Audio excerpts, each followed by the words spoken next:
माझे नाव आयुष शहा. मी शेतकऱ्यावरती एक नाट्य सादर करीत आहे.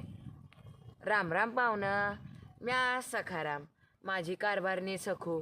मला 2 लेकरं आहेत. एकाचं नाव शेवंती, मोठ्या वर्गात शिकत आहे, लय हुशार आहे.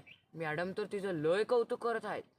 आणि माझा बबलू लय खोडकर आहे, लहान गटात शिकत आहे. आणि माझं काय, म्या रोज भाजी घेऊन बाजारात जायचं आणि 4 पैसे लेकरांना आणायचं. समजा सुरळीत चालू होतं. काय नव्हतं, एकदा फॉरेनचा रोग, नाव काय त्याचं, कोरोना, सगळं त्यानं होत्याचं नव्हतं करून टाकलं. समद बंद करून टाकलं. कुठं बी जायचं म्हणलं की तोंडाला फकाड बांधूनच बाहेर जायचं. पण विठ्ठलाच्या कृपेनं सरकारानं आमचं काय बी बंद पडू दिलं नाही. समजा आम्हाला भाजी विकायला परवानगी दिली. म्या बी फकाड बांधून भाजी विकायला जायचं आणि 4 पैसा माझ्या कारभारणीला आणून द्यायचं. एकदा काय झालं, म्या भाजी विकून घरी आलो आणि ती शेवंती उडू तोंड करून बसली. म्या विचारलं, काय ग शेवंते, काय झालं?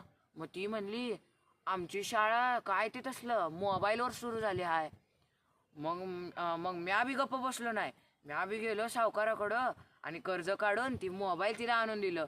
आणि बघतो तर काय, इकडनं ती मॅडम शिकवत आहे आणि तिकडं ती शेवंती बडबडत आहे. एक दिवशी म्या बी बसलो तिच्याबरोबर. आता मला बी जमतंय. A for apple, B for ball. आता थोड्या दिवसांनी म्या लिवायला बी शिकणार. मॅडम, आता शेवंती बरोबर माझं बी फी घ्या बरं का.